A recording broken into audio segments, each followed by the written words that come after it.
Good evening, primetime partiers. For one last time, it's primetime party time. Welcome back to our hour of all things media and entertainment, live on the air at 9 p.m.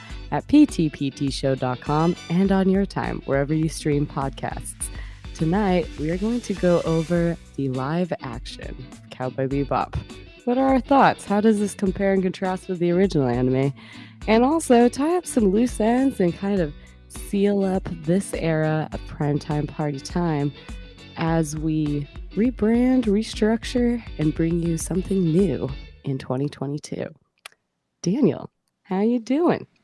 Good evening, Tracy and Eric. How's it going, both of you? Good, thanks. Thanks for having me again. Welcome back on. Yes, we're happy to have you to discuss the highly anticipated and not exactly widely received Cowboy Bebop live action. But before we get into it, we did want to discuss some cocktails that could pair well with this series, because maybe you need something to take the edge off of how you feel about this interpretation. Daniel, what are our beverages of choice? Yeah, listener Mary sent us a great cocktail book for primetime party time cocktails to pair with viewings. For this one, rummaged through and found the Blade Rummer, as Blade Runner is cited to be a major influence on the original Cowboy Bebop series. Let's talk about the little blurb that this book, Gone with the Gin, Cocktails with a Hollywood Twist by Tim Federle, has to say about Blade Runner. Have either of you two seen Blade Runner? Yes. Yes. A noir detective tale filtered through the smoggy neon of dystopian Los Angeles. Blade Runner casts Harrison Ford as a retired cop who dons the badge again to hunt down a few delinquent bad boys. Good luck finding them, however. In the future, man has created replicants who look just like us. Originally deemed too sleepy by audiences who liked their sci-fi served fast, Blade has since cut a path as a sleeper hit, due in part to a handful of director's cut releases. That's true, there's like 4 cuts out there. The most recent of which found Ridley Scott nixing most of Ford's narration and trusting today's audiences to fill in the pieces. Shake up your own slow night with this one and only recipe you'll be cloning into the distant future. Seconds, everyone? This recipe takes 1 orange slice, 1 pineapple wedge, 1 cherry, 1 ounce spiced rum, 1 ounce light rum, 1 ounce raspberry liqueur, 1 ounce creme de banane liqueur. I don't know. Muddle the fruits in a shaker, though. Add the remaining ingredients in ice to the shaker. Shake vigorously, and then drink right out of the metal canister for a futuristic freeze. So yeah, if you need something for Cowboy Bebop, that might be a good one. Hopefully you like rum. Sounds like a decent amount of rum. Sounds like a nice amount of fruity flavors, though, right, Eric? Yeah, just a few. Yeah, you gotta need a lot for that one. Little grocery trip it might vibes. be a little too colorful for Cowboy Bebop. You know, that's a decent point, actually. Yeah. Cowboy Yeah. Bebop needs something like spacey and rustic. Like Oh, something more rustic. Yeah, that's a good point. I mean, I know that's why we chose highballs the first time. That is. And you could easily make some sort of like gin kind of speakeasy style drink if you're more in the jazz club. But then if you're on the bebop, you're probably just like throwing back some like Kirin, Sapporo beers, like just Yeah, whatever it's true. whatever the is cheap accessible. stuff because they don't have food for anything else. No, or I money know. for anything else. Yeah, they're always on like, yeah. It was interesting watching them get their meals in the live action as well. They did Yeah. have like some of it was similar, and then some of it was like, I don't remember the stuff, like the different kind of fake meats and other things. But like I know a lot of it is there, so it did make me. We'll say the live action did make me go. I like gotta rewatch the anime to like cross check some of these points because it'd been Oh yeah. about 6-7 months since we watched it for this show. Yeah, I guess getting into that, the colorfulness though, is something that I'll say is my first criticism. The first couple episodes, I felt like it was too well lit. I felt like it was really bright, and I was like, where is the noir lighting? I felt as the series went on, we got progressively darker. It did. So it was something where it's like the first few episodes, I was like, but then like towards the end, I was like, oh, they've done a really good job with this. Yeah. When they get into some of the fighting scenes. So it's like some of it is lit exactly the same the anime was. So it's like, So that's my first take. But Eric, what are your like first impressions on the anime before we'll just like rewind it a little bit and then we'll throw it back into the live action and mix it together. Starting off with the easy stuff, I see. Yes, we are.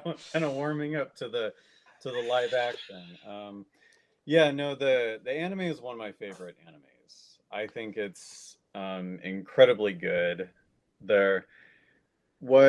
It's really set apart from a lot of other anime, particularly with its script. I think it has a very original script. Like if you compare similar scenes or events that happen in Cowboy Bebop to like other anime, a lot of other ones have a cookie cutter structure and you can kind of tell where things are going, but like the conversations are so unique in Yes. Cowboy Bebop. And I think they did a very good job pairing the script with what the characters are actually saying to the animation itself.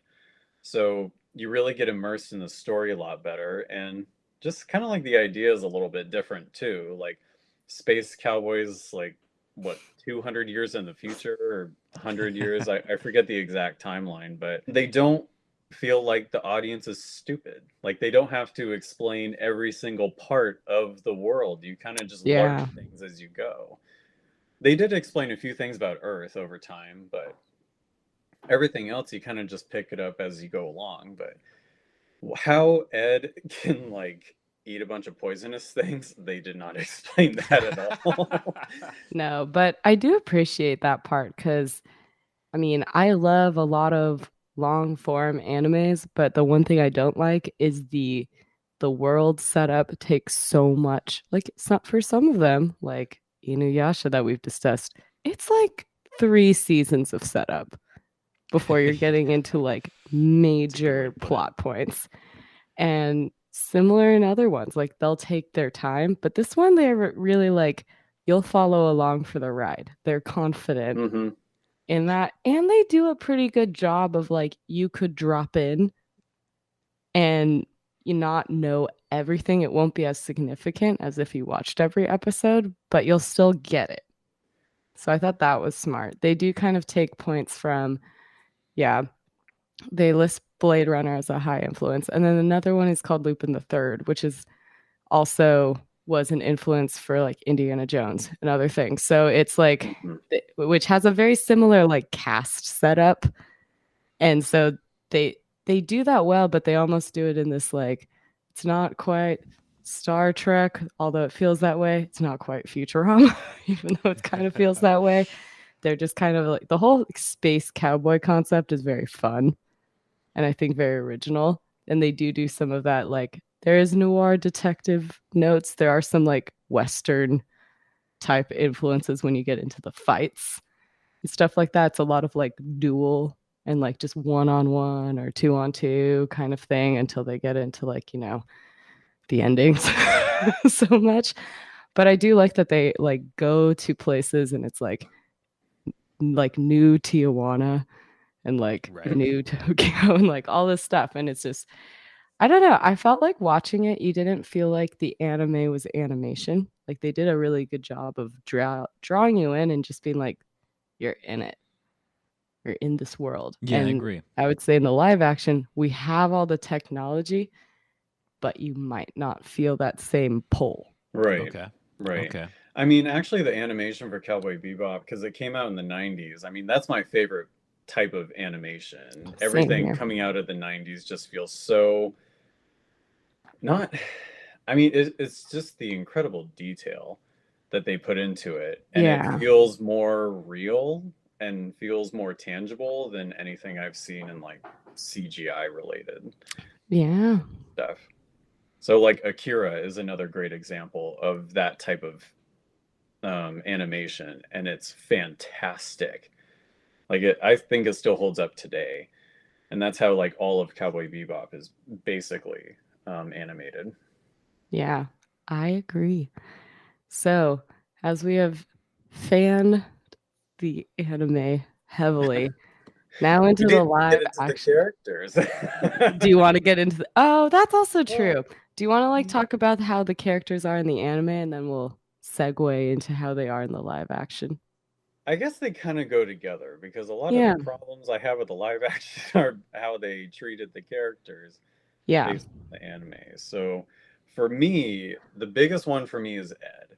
Yeah, I I really know. think Ed should have had more of a presence in Some the current season, presents. other than the last like 2 minutes. Yeah. And I mean, I'll give the actress credit for how she did because Ed is a very difficult character Oh to yeah. portray. There's like a cartoonish simplicity to Ed, and there's a lot going on mentally and physically with the character. Like it takes a lot to get it right, especially for those of us that are fans of the original, which came out in the 90s. Like we're very familiar with Ed. And yeah, no, I'm sorry. I just, no, that's not Ed. Like, there's like, again, with like the script and um, tying into how it was animated in the original, like, you got to be very careful with how extreme you're going to be with, personality because of they didn't hold true to the script or how they introduced Ed either. No, because he really should have come earlier on. It is tough because they had to like do it in 10 episodes and restructure things. I did read that they apparently wrote season 2 scripts were written like in anticipation that they would get picked up. And that was one of those where you're like, dude, That's tough. why? That's Because they tough. should have at least just treated it. I mean, similar to the original creator was like, this is a one season and done. And I think if it was, my point, I'd be like, at least set up all the characters to be like all good in one shot. And then if you got a second season, you could flush them out more and have more of like the consequences of their actions or like different things Hmm. like that. Because they easily could have. There were points I think where they could have introduced Ed that they kind of just chose not to. Because there's a Right. lot of points where they're just like going out and eating dinner and things like this where like, that's great, but that's like filming time. Where we And could have that's not Cowboy had it. Bebop. They're always starving. Yeah. They're always Right. broke. Like, and like to someone who didn't watch the anime, like what do they know of Ed? Just some hyperactive kid, which yes, that's a part of Ed's character, but Ed hijacked the ship. Yeah. Ed is a techno freak. Like Ed can do you can all depend on Ed to do just about anything technologically. That's how they introduce Ed. And then you kind of figure out how crazy Ed is. Right. Well, he's supposed to be like, if it's like similar to the Bond universe, which a lot of these characters also kind of have that duality. He's supposed to be like the Q. Like he's doing all the technical, logical parts, the gadgets, and like the court, Ein is supposed to kind of be like his sidekick of also having data. And then, Spike and then Jet are also supposed to be like kind of like the muscle. And then like Faye is supposed to kind of be like the Bond girl slash the femme fatale. And so like they all kind of complete each other in that way. But without him, you're kind of like they're without their tech. And that's like a big part of this whole space cowboy universe is it's like this all of the, big dangers have like this tech influence. Like it's always like someone made a bioweapon, someone made a this. Like, and it's supposed to be like this weird combination of like you need the people who can be like the shoot 'em up cowboys, but you also need the people who can dismantle the stuff in order to like, get the bounty. So I do think that's a big missing piece of the puzzle in the live action, because you don't get that full team. Or the ambiguity of Ed's gender. That's Yeah. another thing Yeah. too. It's supposed to be kind of this like, and it was pretty nuanced for 90s. Though anime did a good job of that. But I think like that's like a big part of it too. Like Ed's just like Ed's there. Yeah. And kind of like, you know, you're supposed to kind of just like again go along for the ride and like figure out Ed's identity the same way you figure out all of the other individual characters and their backstories. So to just kind of throw Ed in at the end, you're just kind of like, Yeah, I wouldn't have minded if Ed never showed up in this iteration. I mean, Ed does kind of come in pretty late in the anime as it is. I guess that's and true. There's a It's lot like of episode 9, right? It's episode Out of 9, yeah. 6, And on a so- 10 episode run, like yeah, we got a lot of things that happen late series a lot earlier. And a lot of things were added to be more plot heavy than they were originally, like the circus episode. For Yeah. example, was something that I didn't expect to see adapted, but they No. they made it a part of the actual main plot and tied it into the syndicate, which I found really interesting as a Yeah. choice. So I feel like there's enough story to tell as far as Faye's side story, unraveling what Spike's past would be, figuring out who Jet is, that you really didn't need Ed in a first season. But I mean, that Since doesn't. they did include it. All right. How do we want to structure this part? Because I actually found a lot to respect and like about the live action adaptation. I thought that they took a lot of risks. I thought that they did a lot of interesting things, and I thought that it was a pretty bold series overall. Ed is probably the part of the ending that I cared like. I Ed's actually my biggest really didn't criticism. like. Ed's your biggest criticism? Pretty much. Ed is my actually, smallest 'cause- criticism. Pretty Yeah. much mine too. But Wait, like at the- biggest? Both of you? Ed's like my favorite character. Okay, from the that's fair. originals, so I'm very invested in what they do with Ed. Okay, that's and super my fair. criticism with it is that because they went in not knowing they'd get a second season, similar to you, it's either don't include them at all if you're thinking of it as you're getting 2 Netflix seasons, but there was only one, 25 episode run. So like if you get 10 and he didn't come in until 9, you either have to choose to put him in the 10 or choose to not include Ed at all and put Ed in the second half Right. of the season that you don't know that you're getting. But Ed is too interesting of a character, in my opinion, to actually fit within the first season of this show. Yeah, I think That's a good that's point. actually kind of true. Mhm. It's unfortunate they didn't do that part. And that because I also kind of think they did a good job, like instead of, as much as I can like nitpick about points where I'm like, you could have introduced, Ed here or there. They did do a good job doing more of incorporating like phase issues, like that whole storyline in this season. And I feel like I kind of understood it a little bit more because I think that was one where I had to rewatch that episode a few Mhm. times to be like, okay, now I can kind of see how it impacts in different episodes. But it was one when I watched the anime where I was like, there's a lot to unpack here Yes. Yeah. on what her backstory is. And then the same kind of for like I feel like they spent more time with the syndicate in the live action. Like it seemed Yes. like they explained what it was a lot more because part of like the pros of the anime is that you can jump in and not everything's explained. But they did explain a little bit more, which made you kind of understand what kind of organization it was, other than just being like, they're the bad guys. Understand that and move on type thing, but also what is good and bad in Bebop.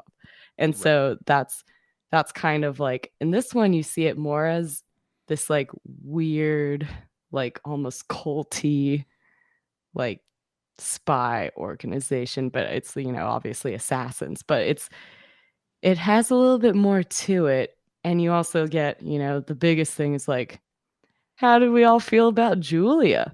Yeah, okay, that's actually this is where my thoughts on the ending are, like that the Ed is small time to me. As it goes, the Syndicate is the biggest change narratively from the original anime, in my opinion. I really enjoyed what they did with Faye, and I would kind of argue that, yeah, there's no room for Ed with how much that they were able to explore Faye. And I think That's that kind of true. otherwise Faye wouldn't have had a complete story if they didn't adapt her arc through the show. I also found it really interesting that they had my favorite moment in the anime, which is her watching that video of herself, and it was Yeah. cut in a completely different way. And so this is actually kind of what I did like about watching the live action adaptation is you get to see different choices being made and the result of different feelings from scenes based on how these scenes were structured. A lot of the scenes Yeah. were shot for shot, and then they would sort of uh, become something else as the scene would go on. So they'd start really familiar, and you like even the very first scene is directly lifted from the first scene of the movie, shot Yeah. for shot, line for line, pretty much. And then it sort of twists it by the end of the scene and gives you a different ending. And they do that all the way up to the finale, the final fight between Spike and Vicious, and Yeah. and how Julia sort of factors into the finale. Everything about the Syndicate is completely different. They gave Vicious and Julia way more time. Oh, yeah. And they gave Julia a lot more agency. In the original anime, she wasn't really a fully fledged character, in my opinion. She was more or less an extension of Spike and Spike's past. And so I was really interested to see how they were going to develop her as like her own character. And I appreciate what them trying to do that. Um, I didn't love what they had to sacrifice to get there. Yeah. I always, from the original anime, I saw them as, a part of the story, but I mean, I always felt like they were extra to the story. Like there was so Yep. much focus on Jet, Ein, Ed, Faye, and Spike. It's like, okay, like, this is clearly Spike's story, but in the anime, it really felt more of an ensemble with, you know, Faye and Ed definitely had a decent amount of backstory that added to their character development. Jet, not so much. That was like one episode where his backstory was really fleshed out. So in the live action, where they didn't really focus on, the episode by episode structure of, like old school animes like this did, where they are rewatchable because there is like a complete story happening, and they kind of focused more on like the peripheral stuff that happens at like the very end with Spike and Vicious. I think fleshing that part out, um, I thought it was a really good idea, so I agree with you on that. But now we're missing like the fun one-off episodes, which Yeah. makes the anime so likable, in my opinion. I actually really like those ones where you can just watch an episode of, let's say, an anime or a TV or episode, like just normal live action TV. It's nice when you can just watch one and it's like a complete story is over.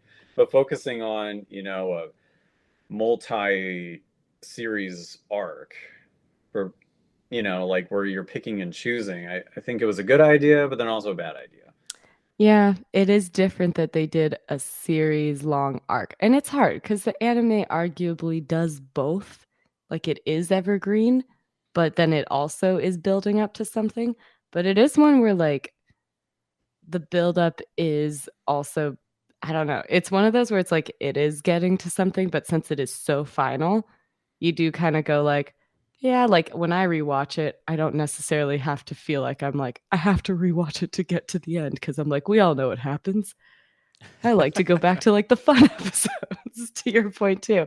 Like the ones that are kind of like, some people will characterize them as like filler, are usually my favorite. They're not in this show though. I That's kind of the know. point of Cowboy Bebop, is that the show exists in this limbo of Spike. Eric, I'm so happy that you said that this is Spike's story, because Yeah. this is where I feel like the live adaptation lost me, is in the original anime.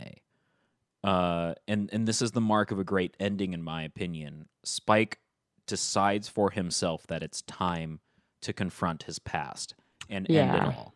And it is totally on his agency that he guns down the syndicate and goes after Vicious makes his power play.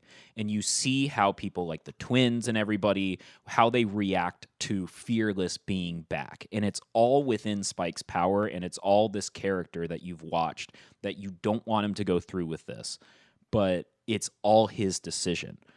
In this finale, they took all of that away from the protagonist of the show, and they forced him reuniting with the syndicate based on Jet's daughter being kidnapped by the syndicate, which Yeah. totally takes the like reason, the Spike's reason to confront his past away from him. And to be honest, the thing that I just felt I couldn't really connect to early on was the Jet daughter storyline. And so I was kind of, when I realized that that was the catalyst for the finale. It's tough because it was just trying to weave together a story through 10 episodes, and that is such a departure from Cowboy Bebop. Yeah, and Jet finding out like the way he did too, and being like, "We're done here." And it was just kind of like, the whole point of the ending is, like you said, it was like his sort of redemption.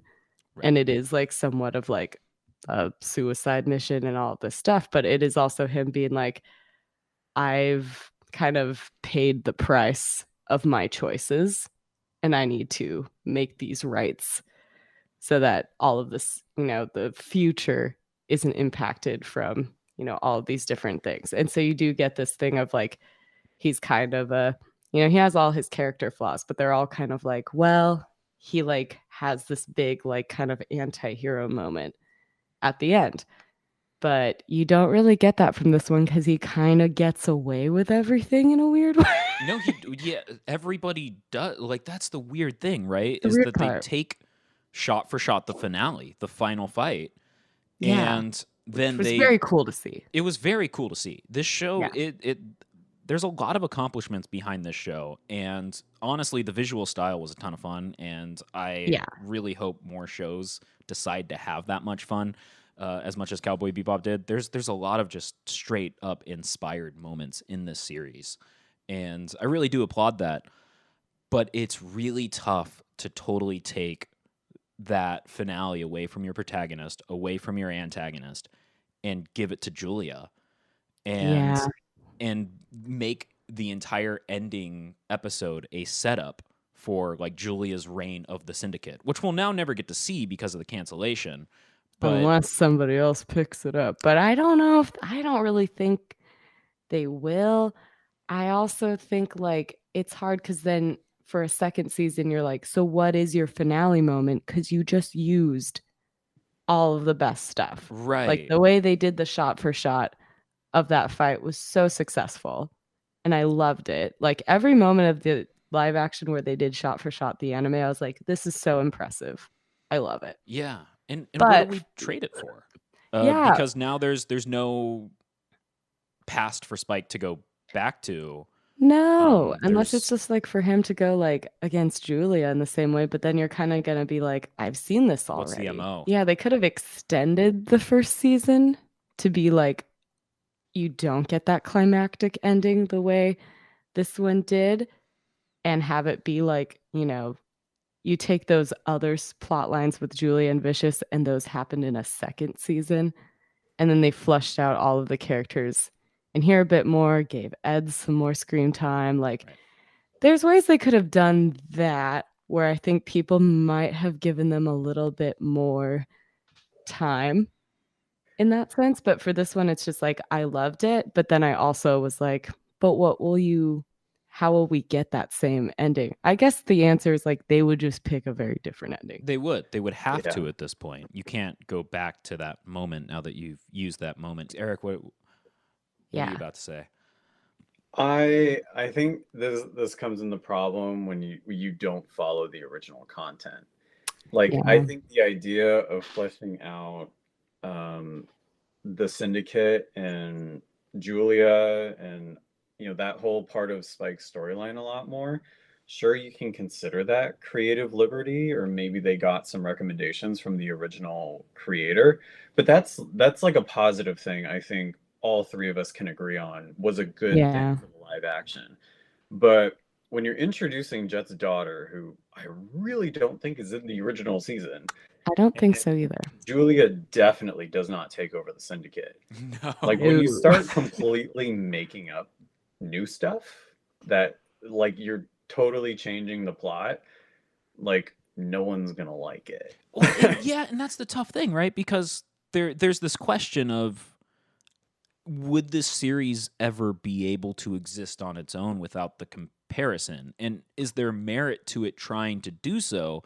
But this is a series, like we've discussed, that begins each scene very faithfully to its counterpart and seems like it is very much speaking in a language that we're supposed to connect those dots to. Yeah. And so I believe that it, in sort of consequence, invites comparison. It's tough because it just comes down to what do you trade that for? Especially, it's well, Netflix took over like this live Yeah. action. It wasn't necessarily the production company that made the live action Cowboy Bebop does not necessarily work with the people who make the anime. No. And they also So have the task of like, there's the people who all watched the anime, and then Netflix is also going to look at what will our current audience like. And some of those people are people who watched original Bebop, and a good portion of those people have no idea what this is. And I've talked to people who've not watched the anime that loved this show because they had none of the issues of like, you don't know what the original part is. Everyone who watched the original is fairly upset. well, Yeah, yeah, I mean, but besides how good the original was, like you're almost never gonna beat nostalgia. Like that's No, another thing. So that's the hard part they have against there's them. that. To be fair, I watched Cowboy Bebop for the first time this year. It's one of my favorite series I've ever watched. A lot of it is because it leads into, it's just so coherent and it's so deliberate and it just races to an inevitable finish line. I agree with you, Tracy. I think that Netflix, this is all conjecture. I think that Netflix really wanted a sci-fi property. They looked Yeah. at Cowboy Bebop. It's the wrong one to adapt to be a long-running series. Yeah. Because that would have to portray the ideas of the original and the story that was told. And I personally think that story that was originally told is just incredible. Yeah. But and I don't know that we get as much interesting in trading that. And so you kind of alienate that original audience that would go to bat. Though, to be honest, I don't know if they ever had them. Yeah, that's That's the kind of part that's tough. hard. Some people are Audiences are tough. so skeptical. They would have not liked it even if it was like verbatim. Yeah. So Despite it is like tough. me. yeah, they just wouldn't, and that's, I mean, that's fine too. I gotta applaud them for trying, though. I mean, the production Yeah. design was, brilliant. I love the casting. The casting was honestly great. John Cho was amazing. So good. I Faye love Faye Valentine. Faye was a Like, totally different character, but I loved loved watching her. She yes. was a great modern take on a Faye, Yeah. and I thought that they did amazing with that. I like that What they gave her pants. I like that she was more snarky, a bit more, you see a little bit more of how she's like good at her job. Right. Like I think that's like something like always they infer and they show bits of it in the anime, but I do feel like in the live action she gets a little more real estate to be like, I have this certain amount of credibility as a bounty hunter. I like what they did with her backstory and how that scene where she watched the video. I also like the con mom and all of that. Like, I think there's a lot of parts of it they did well. I also like the casting for Jet. I feel like Vicious was, they did a good job of almost making him cartoonish Yes. in the way he acted. Julia became more of the Faye character in ways. Like, Okay. because Faye was a bit more like less of a damsel in distress, less femme fatale. And Julia kind of became that and then twisted it. Like, she started out seeming more like the victim, and then she became very much not so. And I think that's a hard thing. Like, some of those choices, it's like it worked really well doing it not like the original at all. Yeah. And then other ones you were like, this risk didn't get the reward that they wanted. I gotta And that's appreciate that tough. they risked it. Some of the Yeah. risks I really don't think panned out, and honestly, an ending that sets up a story that's separate that we will never see resolved just results in a bad ending. Yeah, that's what pisses people off more. And I feel like it's a disservice to a storyteller to have to do a setup as an ending. Yeah. That's unfortunate. But yeah. A lot of risks I feel did pay off. And I feel like if nothing else, it was really just interesting to watch. I mean, it was just fun. Like Yeah. that's the thing. Like it was just fun. Like a lot of the things that you guys have been saying, like I agree with. Like just the whole world that they built, the sequencing of events. Like, I mean, everything. It was just fun, and it was nice to see, especially when that you have a little bit of nostalgia with. It's not like something new, but it's like, oh, it's Cowboy Bebop. Like, of course, this is going to be awesome. It's a solid show on its own. Like, when you compare it to like other things that have gotten made and you don't compare it to the original anime, there's a lot to be said of like, this is so well done. I agree. I do think that the show actually ages well on its own, or ages better than it does as a comparison, or existing within the Cowboy Bebop universe.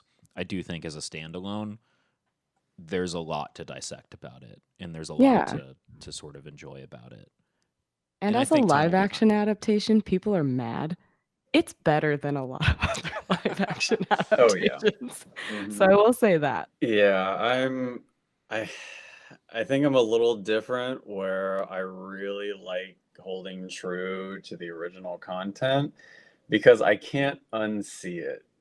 That is if I fair. want something new, I'm always going to compare it. And sometimes I have watched the movie version or the, animated version instead of the manga. And I do stick with whatever I see first. It's true. But for this one, I watched the anime first, and I know it's the original, in relation to the live action. So, like, I can't unsee it. So I'm always going to compare. And yeah, it did have some really good points. It really does feel like the Cowboy Bebop world, which is so fun. And that's why, like, okay, it's not like a 1 out of 10 for me. Right. But like, they rewrote the story. Like, they didn't just add on, they rewrote things. And I can't look past those parts. I think that's super fair. I feel like we gave them a pretty fair criticism, and also fair applause for where the live action has gone. Mm-hmm. But I think we can all agree the anime might just hold a little bit of a dearer place in our television hearts. Well, thank you for coming on, Eric. Yes, Bebop with us. For sure. I know. For sure. Always fun.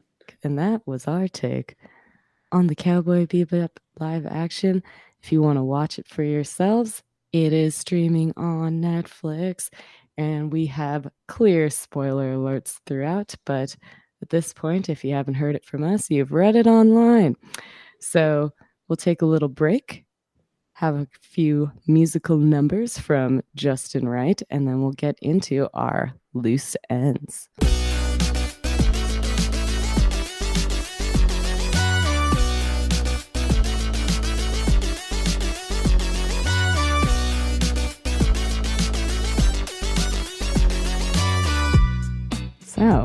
hope you enjoyed our little wrap up on Cowboy Bebop live action with Eric. And now we're gonna, switch gears and tie up some loose ends as we're getting into the end of the year and the end of this era of PTPT. As we've mentioned a few times, we're gonna take some time into the new year and reinvent the show as we reinvent ourselves.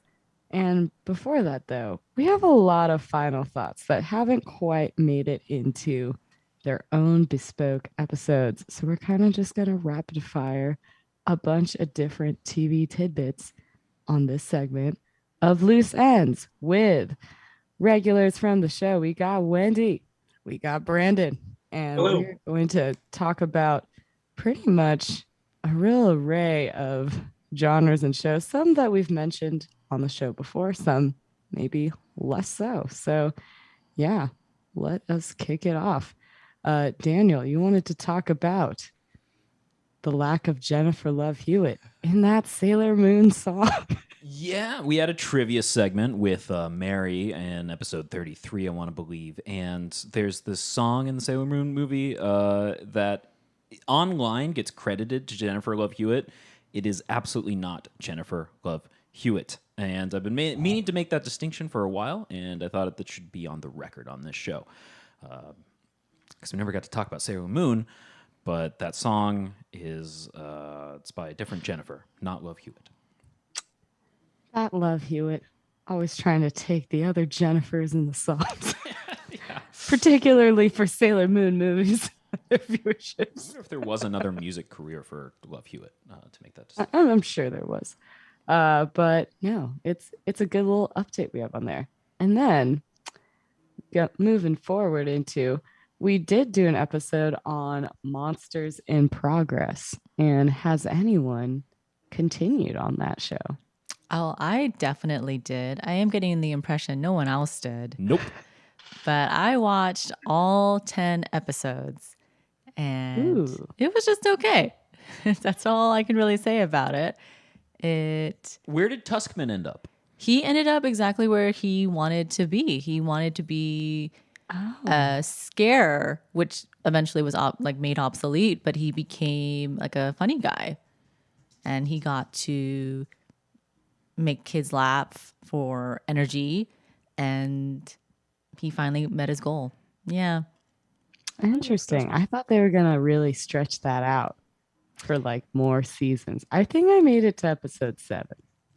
I was almost there. It was a fun show to play in the background as you do other things. Yeah. I mean, we need shows like that too. We need ambient TV as well. Yeah. Not everything can be like, I Yeah. can't look at anything. I have to just watch the show. Like some stuff just needs to be enjoyable in the background. There should be a genre for that, just like ambient shows. Wait, so as someone who hasn't seen any of it, would you recommend I start? Absolutely. Yeah. It's great to play in the background, Brandon. Yeah. So you can start, and these episodes are really quick. They're quick, they're cute, and nothing really changes. So It's kind of comforting. it's comforting in that way. Yeah, it's true. It's true. And if you're looking for it, you can find it under Monsters at Work. Our episode was called Monsters at Work in Progress, and I think I my God. abbreviated That's right. it here in the doc. That's right. My bad. My bad as well. This is how impactful the show is. Exactly. But both Tracy and Wendy, you both watched Just Like That, also known as the new Sex in the City. Tell us about that. How'd you two enjoy that one? And just like that, it's on one hand, like hard to say at first. I think a lot of what people have discussed is true, where like you always knew that these characters were somewhat flawed. They definitely make it a lot more in your face right away in this one. And many people had lots of thoughts on Big and the Peloton scene. So I want to ask Wendy, what is your thoughts on that arc? I actually knew that he was, spoiler alert, but you guys should have already known this already because this is something that made It's been everywhere. It's been everywhere. It made a lot of headlines. He passes away in episode 1, but this was something that was hinted at even early on when they said they were going to do a third movie. I did read that the idea was that he was going to pass away and Carrie was supposed to go through the process of grief as a widow. Yeah, I feel like they want it like in a weird way. It makes sense because the show is mostly about Carrie being single Yeah. and kind of being like single women in different phases. And it kind of makes sense that they would make the show about like, oh, there's not a lot of shows that are about the older age of being single and why you're single at that age for many people. So in that sense, it's kind of cool for a cultural moment. I was never, I don't know if you were, I wasn't a huge fan of Big ever. Oh my goodness. No, Oh my like goodness. I mean, I was and I wasn't. Like I feel like there's times where I was like, oh, this is super cool, but then there was always a thing of like, I mean, I don't know, I was definitely like more like Aiden a bit, but also Aiden was like, she was never gonna pick him. She was never going to pick Aiden. Aiden was too good to her. He That was too never good. gonna Like work out. he like made furniture, like he made fancy furniture. He has a dog. Like he plays the dad in To All the Boys I Loved Before, right? Yeah. And it's just like he's very good natured, but she needs Big because also he's the like flip flop character arc, and she's kind of that way too. Yeah. But I mean, yeah, what I was going to say is we talked about this in a previous episode when we discussed how television encourages certain romantic that's right. relationships that are not very healthy, and she can't be with Aiden because Aiden is just showing up for her and telling her things Yeah. like I love you and I'll be there for you, and he will, and Big doesn't. And so who they're gonna keep for a TV show is Mr. Big. Yeah, exactly. And even when they have, world-known ballet extraordinaire Verishnikov as her final image, just to like throw a twist in there. Yeah. That was one where I was just like, where are we going on this story arc? And it's like just to have like another option to like move to Paris. I think that's what's honestly kind of funny about that show is like he goes on to make another show about a single woman in Paris. And I feel like it was very much after like Carrie burnt out, and that one be like, that could be a whole show. Yeah. It really could have been. And also I'm gonna say, like, and just like that, it just feels really weird. It doesn't feel like the old show. No, the lack of Kim Cattrall is very much felt. Yeah. And I don't know how I like they said in the show, they kind of like do her dirty in my opinion, because they at first kind of say like, oh, she like blew us off because she's no longer my publicist, and you're like, oh, that's kind of rude.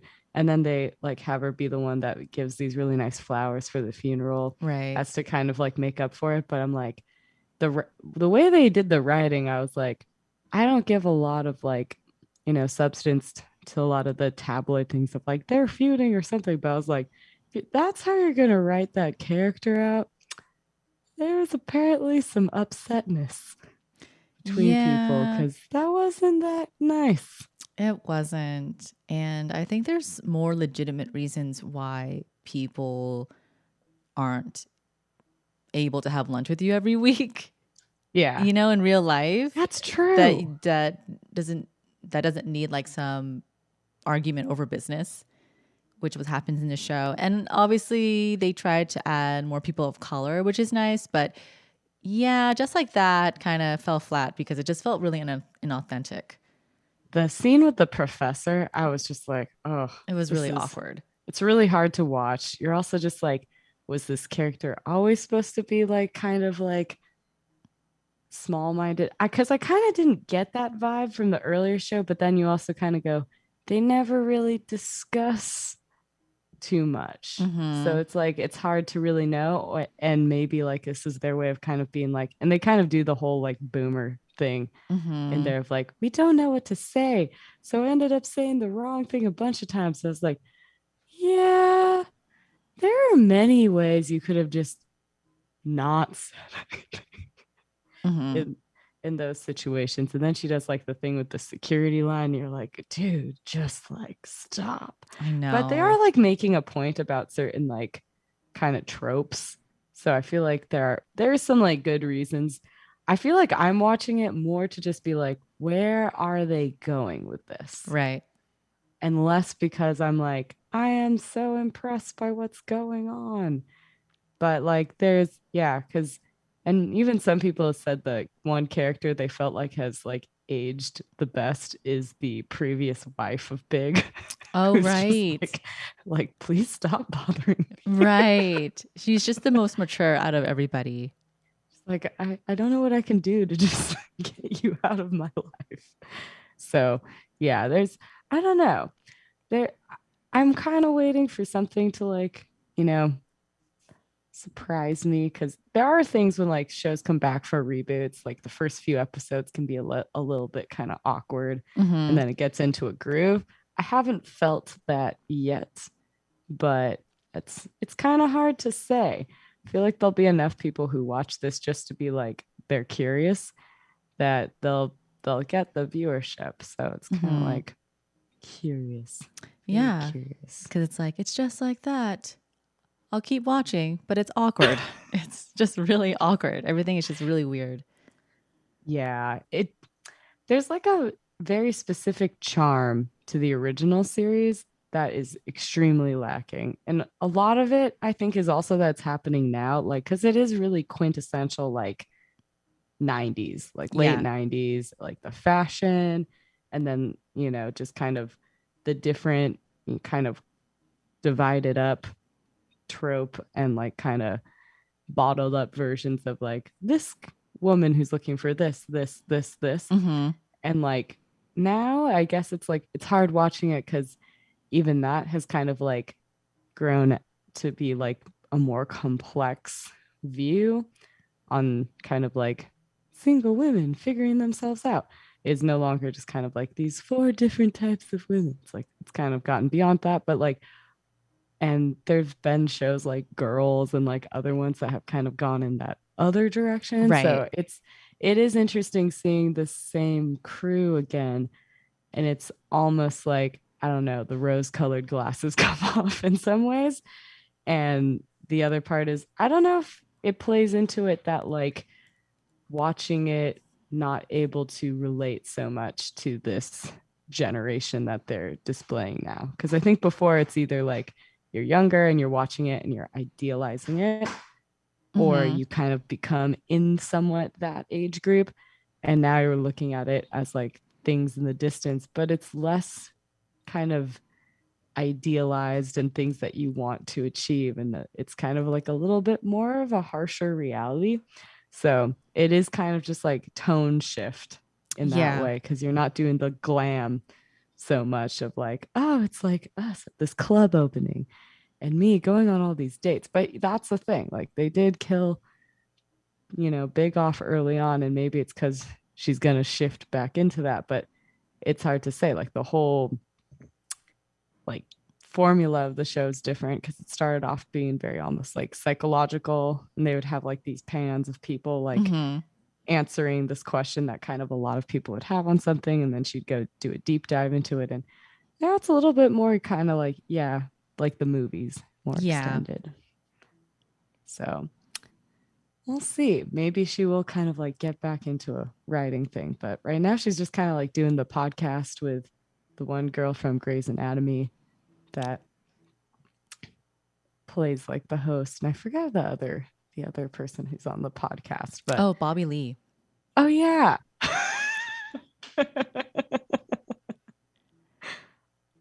Yeah. Yeah, it's Bobby Lee. I'm watching Brandon's face react to that, like Bobby Lee.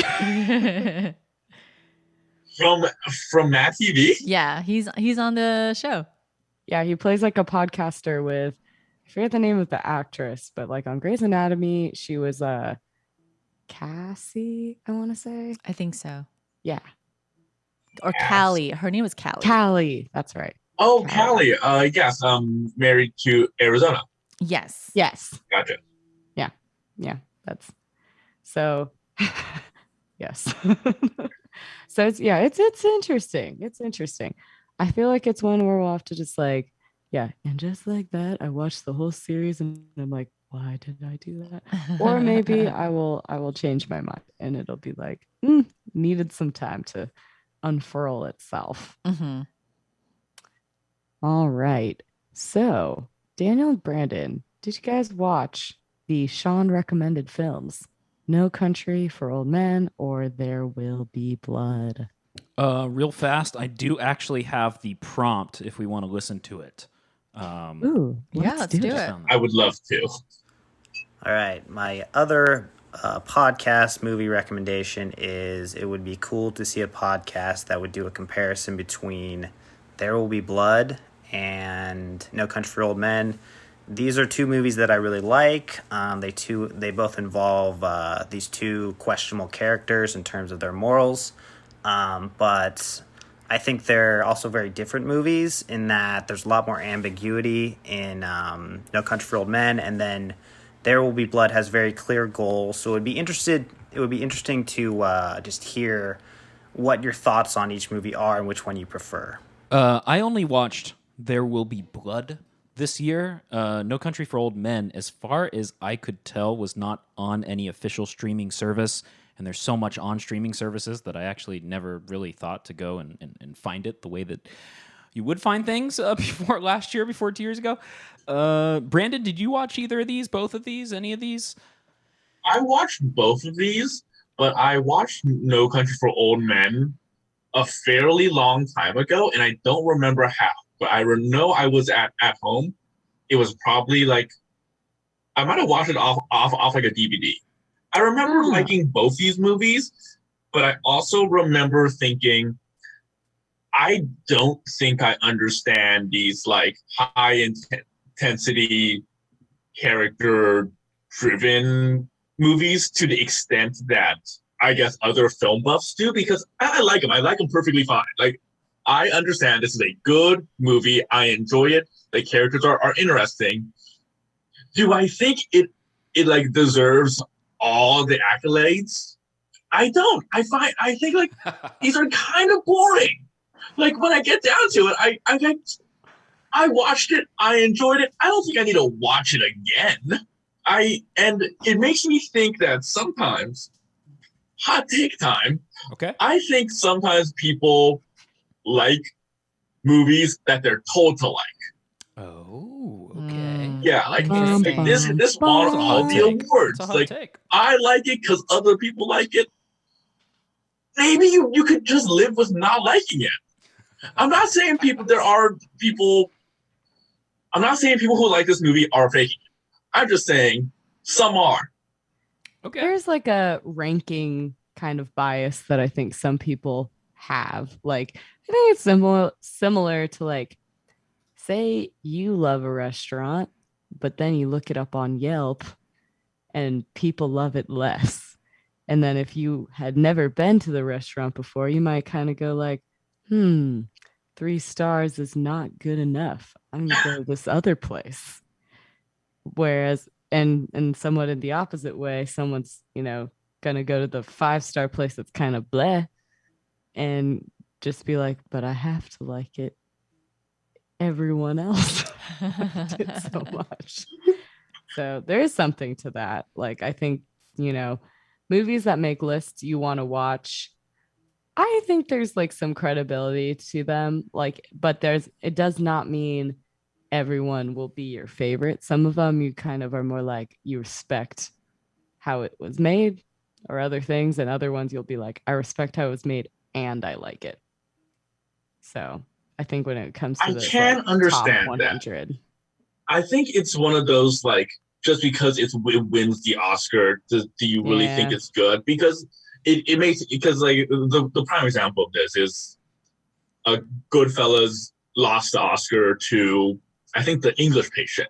And if you've seen The English Patient, that's a boring movie.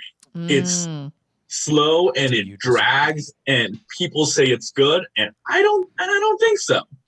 Don't get me wrong. They did a great job making it, but hey, Some How people are just told many- to like things. Okay. How many Oscar movies can we get? I Brandon to know. say on the air? Actually, I was Be gonna like, say this sucks.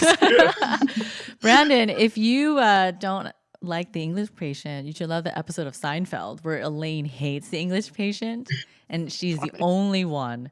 She's just the only one. And finally she has to confess, like, I hate it. I hate it. It's so boring. And she just has to just leave. Yeah. And I love that line. I remember watching this episode now, and now I'm worried that like this opinion isn't mine. It's Elaine's. It's Elaine's. No, it's a super Oh relatable. no! Or worst case scenario, am I Elaine? I mean, you might be, but it's a very relatable episode because there's always that like kind of highbrow movie that everyone else in your friend group likes, and you're like, it was okay. Yeah. I can't think of one right now, but I'm sure one would come up.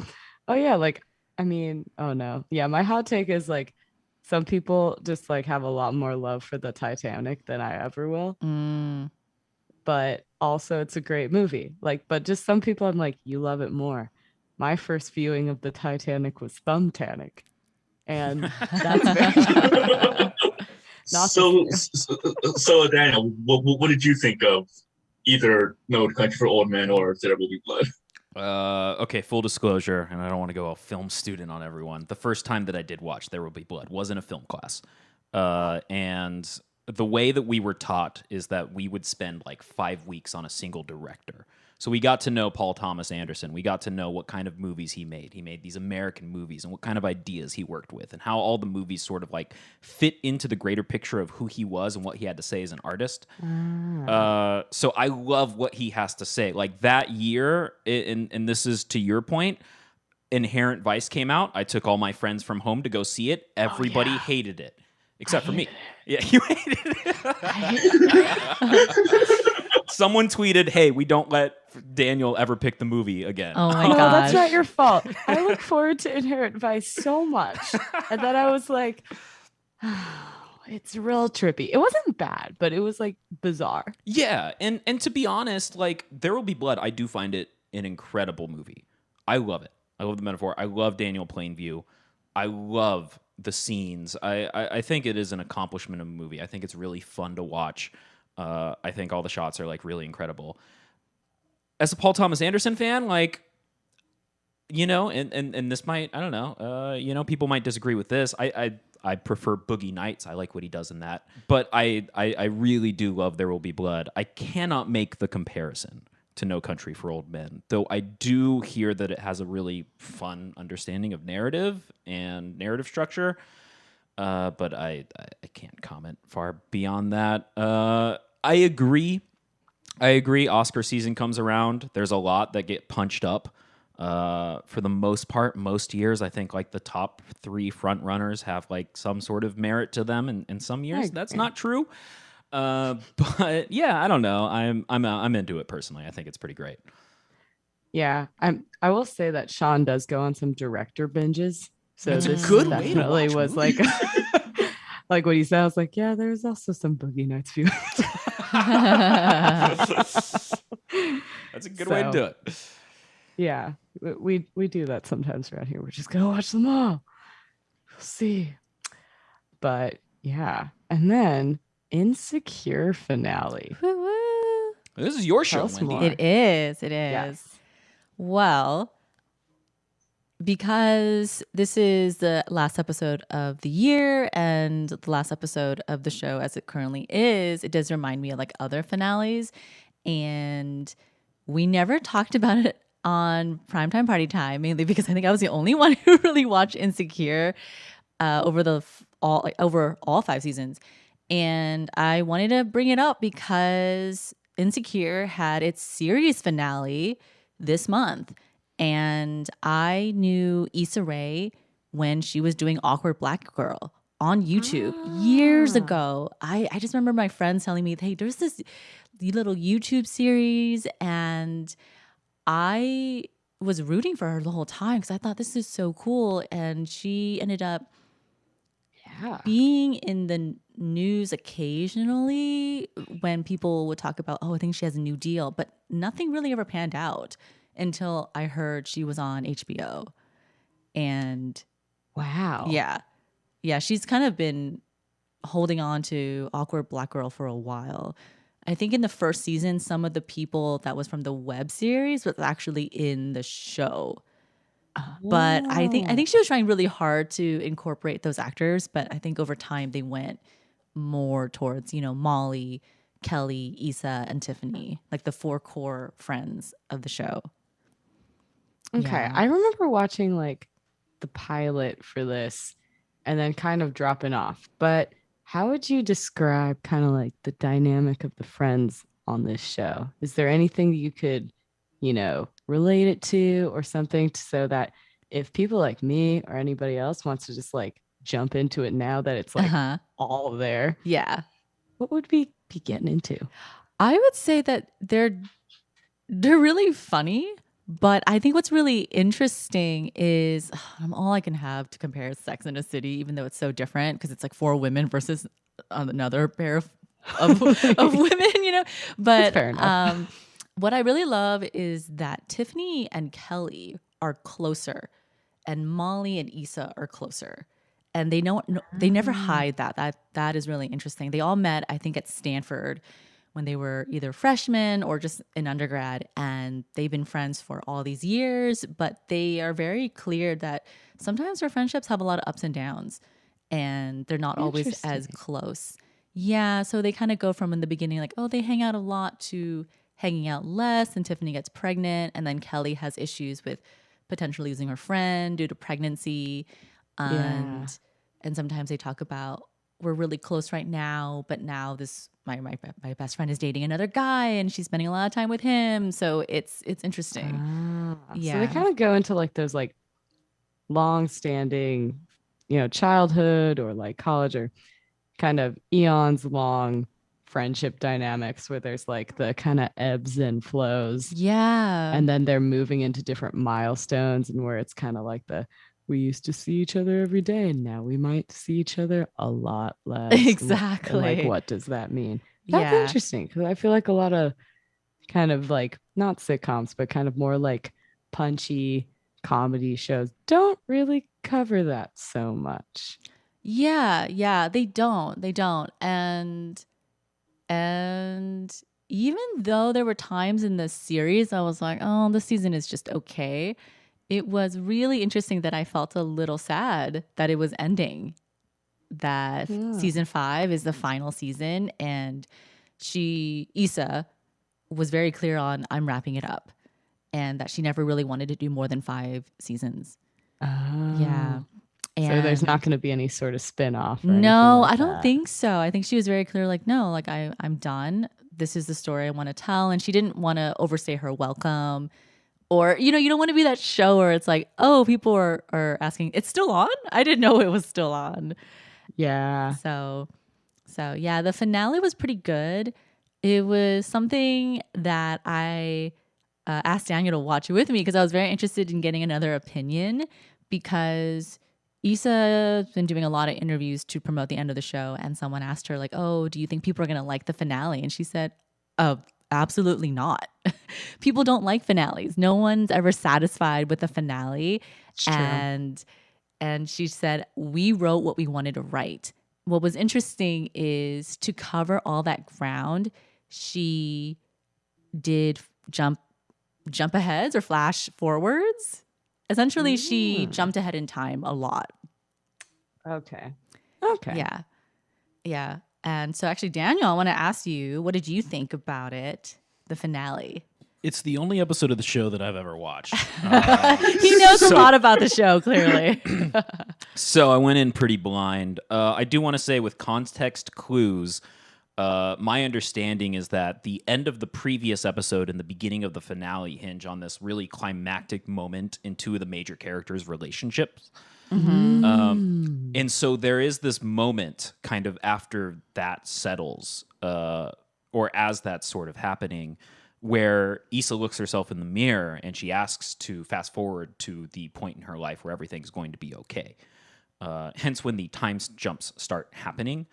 And the time jumps, it's a really cool thing that this series does, because from my understanding, the show was fairly linear and within a Yes. moment of these characters' lives up to this point, and we didn't have these kind of time jumps. So to have so many of them and fast forward Yeah. through a couple years of these characters' lives in just one episode, it does this really cool thing where within the vignettes, the actual conflict kind of goes away. It just kind of disperses. And so, like, you can tell that it happens, but it doesn't happen in the same way that it would in the series. You only get these sort of moments that show you the characters growing to the points where the final scene can occur. And I thought that was a really cool, creative way to do a finale, to get to that point in their lives where the show can, like, actually end and not be about that chapter in their lives anymore. Yeah, that's true. I didn't really catch that until Daniel mentioned it, where she does a lot of jumps, and Daniel was like, well, that's what she wanted, to jump ahead. And I was like, oh, that's so true. You can't do that. You can't do that in real life. In real life, you have to slog through every second. But yeah, she was able to jump ahead. And so that helped justify the ending, which meant that Lauren's her boyfriend in season 1, and eventually her ex for I think all of like 2 to 5, they end up together again. Oh, Yeah. that's so cute. Yeah, but I think it was controversial because they did have a very rocky relationship, and so I think the jump aheads allowed people to see that they did live their own lives and date other people, and time had passed for them to come together again. Interesting. Yeah. It was cool. Sorry for spoiling it after you asked if you wanted to get into it, but it's you a worthwhile finale. It should. I mean, I think that The in-between's more important. Yeah. Yeah. I feel like Insecure was really great in that it didn't. Gosh, once again, I'm comparing it to Sex and the City because there's not always like, here's a show with 4 ladies, But what I really loved about it is because Issa Rae always talked about, like, I'm not actually writing this show for everybody. I'm actually writing it for Black people. And if everyone else likes it, great. But I want to write it for a group of people that I don't think it always gets their stories told. And she always thought that if I can just tell a good story, then people will just like it, whether or not they can see another race on screen. Because honestly, there's not a lot of white people on Insecure. And then when they do talk about it, like their everyday interactions, they also do talk about like, well, the misogyny, because we're talking about women, but also like the racism they deal with, and or the racism they perceive, and wondering like, oh, is it real, or am I falling into some kind of stereotype, all that stuff. Yeah.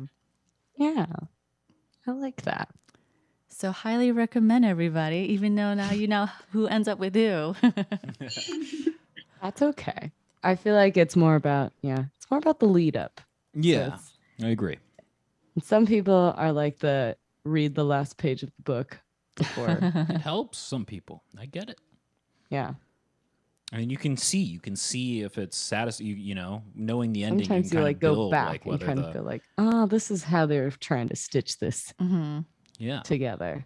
You guys had an almost, kismet experience seeing Daniel, a real Wendy. life situation of episode 41. How'd you like our wrestling episode? I really liked it. Yeah? Actually, I grew up. Actually, no, I can't say that. I did not grow up with wrestling, but in college, I met people who really liked wrestling, and they introduced me to The Rock, and I always found it really fascinating because I would ask people like, well, is it real or fake? And they'll be like, oh, it's totally fake, but we love it anyways. And so it was really cool to hear you guys delve into it. However, I've never seen a pro wrestling match live. Yeah, nor had I. Yeah. Before a Friday night that we had recently. And then recently we did. We did. So we were we grabbed tickets. There's this artist named Scott Kaufenstein. He's been a toast on this show in the past with his coffee. And he was just kind of doing a show in the neighborhood. And it was attached to this live podcast recording. and, a little inspired by your journey to a live podcast recording, Tracy, we decided to hit it up and see what it was all about. The podcast was called Geekscape, and they were doing their 15th anniversary special. It was really great. It was at this theater in Hollywood, and we drive up, grab some burritos, we drive up, and the line's going way down the street. And so we just kind of hop in the line. Yeah. And everybody's kind of getting drunk, and everybody's, wearing all black. And we're like, this doesn't seem like the usual ska crowd. What's going on? And these guys come up, and they got the wristbands for the event, and they ask for my name, and I give them my name. They very clearly don't see it on any of the 4 pages of paper of names that they're holding. Decided to give 2 wristbands anyways. So we sit in line for a little while, and we finally walk in, and it's some community center, and there's a big fighting ring in the middle of the place. And I was so excited because I was asking Daniel, oh my gosh, are they going to sit in the ring and give interviews? And I'm just looking at all of the coolers of beer that they're selling, and I'm like, this can't be Geekscape. So we walk outside, and there is another shorter line to the building next door that's a theater. Yes. And that just, okay, there we go. That fits the bill. Someone's wearing a checkered shirt. Let's go. Geekscape was really fun. They kind of went all out for it. There were some recorded segments. The voice of most of the current Looney Tunes characters in Space Jam was the guest. It was a great time. Jonathan London has a great show. And and then Scott played afterwards with the Littlest Man Band, and they gave out prizes, and we had this great night. And I bought a bag of coffee, and Wendy and I looked at each other, and we're like, well, you think that the wrestling match is still going on?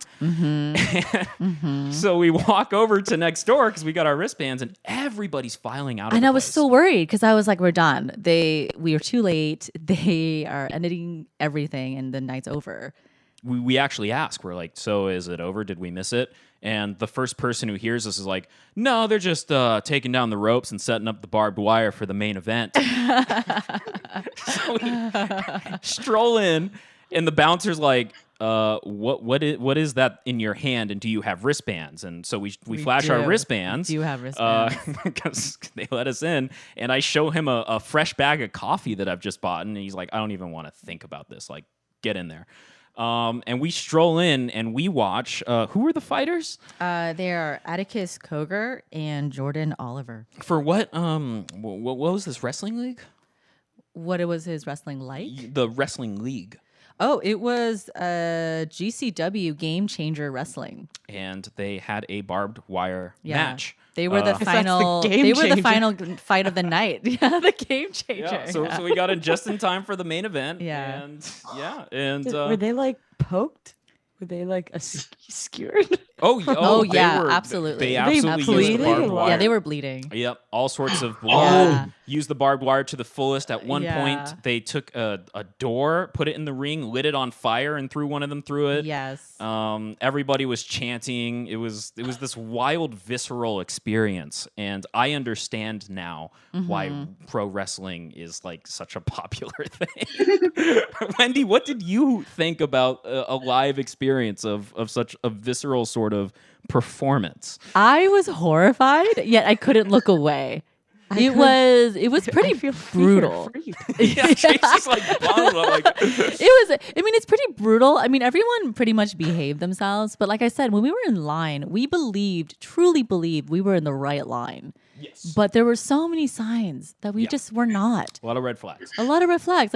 For example, one guy was scalping tickets. Yep. Who would scalp tickets to Geekscape? But he was just like, hey guys, anybody want an extra ticket? People were drinking, they were drinking beer, but drinking a lot of beer in line. And it was just the whole vibe was very different. And store on fire? The door was on fire. Yeah, door was on fire. Yeah. Yeah. I'll send you a video. And I think that what I got out of that is when I was listening to the episode, you and Big Show were talking about how he loves pro wrestling and what he gets out of it. And it sounded almost very eloquent. Yeah. It was just almost listening to someone talk about ballet and storytelling. And then when you're in the environment, it's just people putting middle fingers in the air going, fuck you, Goger. But at the same time, you told me after the show that you heard the person behind us say, hey, this. This Yes. is art. This is art. It's like, yeah, it's not paintings in the Louvre, but this is art. It's just really intense. Like It was everybody wild. is really into it. Everybody has their person they're rooting for. Yeah. And there's just it is really intense because there were times I felt really bad because people are getting slammed over the head with a chair. But they signed like they very clearly got in a position to do that. yeah, that's true. That was, and then they slammed the other person through the same chair. That's true too. That's true too. Yeah. We are all the victims of our own choices. Tracy has a certain look that you can't see because it's a podcast, but she has a certain look on her face. There was a certain energy to the live performance, and it's a performance like none that I've really ever gone to before. Yeah, you don't get that on television. You don't. You really don't. I don't know if It's I could interesting. do it. I have like empathic anxiety. just watch. They like lunged out of the ring onto the They floor did. at each other. It was, and then they were absolutely poking each other with the barbed wire. They'd smash each other's face into it, and it was Hope pretty they wild. had tetanus shots. I'm sure, right? I'm sure they have many. They probably just like, oh, you need an update. Just Yeah, it was. So would you go again? Do you want to go? Because apparently we it could comes go. around. So Yeah. I'd go again. Yeah. I would more than happily go. It All right, was I a good night. adore new experiences, even if I hate them. Yeah. All right. Well, we'll go to the next time GCW comes around. Tracy, you in? I am in as much as I was into going to the haunted house. Oh Which is something where like I'll do it, but the whole time I'll be pretty on edge. Well, hopefully there will be a live podcast recording next door that you can sneak into if Yeah. anything goes horribly wrong. Enough beer to just be like, it's okay. Yeah. Oh, there's plenty of that. Yeah. Exactly. Yeah. So I'm glad. I'm glad that was timed so relevantly in our lives. Yeah. Weird. It's very good by chance. Though the rage that I'm never tired of and very much more comfortable watching from the comfort of my home Mm-hmm. is Aggretsuko that just launched its 4th season, and I hope we continue to get more. I think we will. What are your guys' initial thoughts? We finished that today. Yes. As of this episode recording. Yeah. What'd you think? Ooh. I liked it. I thought that I think the ending, well, okay, let's say, like I said, it's more about the journey than where you end up. I think the journey was interesting. Nothing really changes. All the characters kind of stay within the same office. But a lot of them go through a pretty difficult journey throughout the season, which was interesting. Yeah, I think it's the most corporate drama they've done on the show because they kind of have, and it's all kind of building up to this, but it is interesting, especially if you've like gone through it yourself, if you have like different changes in like leadership or administration and what that kind of means for everyone. But this one kind of had like a new person in charge. They're trying to kind of make things, they're like, we're going to innovate a lot of areas without kind of knowing how difficult it will be. And, they kind of like downsize and like reassign people to different positions, all while there is some sort of shady stuff going in the background. And that's kind of where, and it's also like an interesting view on the last season ended with you thinking Aggretsuko and Haida were going to be this thing. Right. And I do like that they kind of had that not happen Uh-huh. because they didn't go into as much in the obvious direction. And it was a little bit more of a like, it's like they're friends and they're like, oh, maybe they should date. And she kind of feels it's a little bit forced. Mm-hmm. And they kind of go into just being friends, but there is always a little bit of that like will they won't they ish, but kind of not. Like she kind of shuts it down, and then she's starting to actually like monetize her own like rage karaoke, which is I think my favorite part Yeah. in ways. So it's like she is kind of trying to go on this road, I think, of eventually leaving the company, because they even do say when they're doing kind of the reviews of the accounting department that she is pretty average. Yes. But then and then one of the other most interesting relationships is the pig boss. Oh my god, I Yes, loved Director And Ton. her. Director Tone this Like, season. It's so interesting because like they do start off and like, and I related to this one scene of there will be these like new bosses that come in who definitely try to get people to like have some drinks I have had that experience. and Yeah. spill the secrets. And I've like walked away from Yeah. Yeah. Absolutely. I've like had a few beers and been like, oh, now you're going to ask me like pretty intense work questions. I'm going to go find myself across the room. Yep. Excuse me.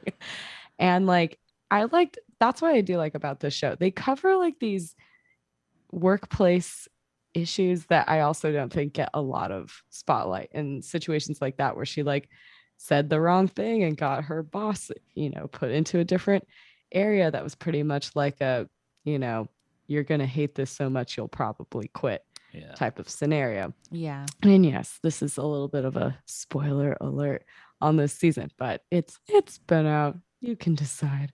But yeah, and then that same time when she starts to do like her own endeavors and kind of learns that he's chosen to leave the company, she hires him as her accountant for her, video monetization. And then eventually they kind of do their investigation of like what's happening at the company. And yeah, I don't know. It was nice to see them bond. I feel like people might feel weird about it because like he did treat her very poorly. Yeah, he in did. the earlier seasons. Like he's really sexist. He, still makes her bring her tea in the morning and like do all these things that the other people don't have to do. I guess like the weird part is she does get this like, pretty not, almost, I wouldn't call it, it is somewhat like a level of harassment treatment by her boss. But then you also see that he has this special like admiration for her. So you're like, he's just like extra hard on her in some ways, but also like there's been moments through the show where he's like, once you're the boss, you'll understand. Right. Which it's kind of a yes and no. Like you don't get the idea she would kind of get an underling and treat him or her the way like she's been treated. Mm-hmm. But at the same time, like she does get, an eye, and that, new hire is somewhat of a nightmare. And I think she sort of starts to understand like, okay, these management roles, they do require certain things, and you're not going to just be as much of the like, I can kind of just like check out of my job type thing. But yeah, they give Director Tone a lot more like space to grow as the character and less of the one dimensional of like, oh, he's pig-headed and like he's the boss and all of this stuff. He is humanized a little bit more. Yeah. To be like he's the father and he does all this stuff. And like when he has the option to cut people, he says, I have no one to cut. And so and then when they get a new boss who says things like, oh, you can't go, pick up your kid from daycare who has a fever, or like do these other things, like even Aggretsuko kind of starts to say like, oh, Director Tone handled these situations a lot better. Yeah. He just wasn't great at the personal. He wasn't a great people person. But it is interesting because this season, everybody gets a lot more screen time. Yeah. Because there wasn't a new before, boyfriend. yeah. Before it was Yeah. really mostly Aggretsuko, and now you see a lot more of the side characters get a bigger storyline. Yeah. I feel like the one character I didn't see as much, and I'm blanking on her name, was like the marketing gorilla. Oh, Yeah, we didn't Gory see much of Chan. Director Gory. Well, she's got her dating Director app. Gory. Yeah, it's true. Not as much this time, but then you saw a lot more of the ostrich who's Washimi. dating. Yeah. Washimi. We did see a lot of Ooh, Washimi. You on got that. all the characters I on love this quick. show. But yeah, you see a lot more of her because she's dating the new boss.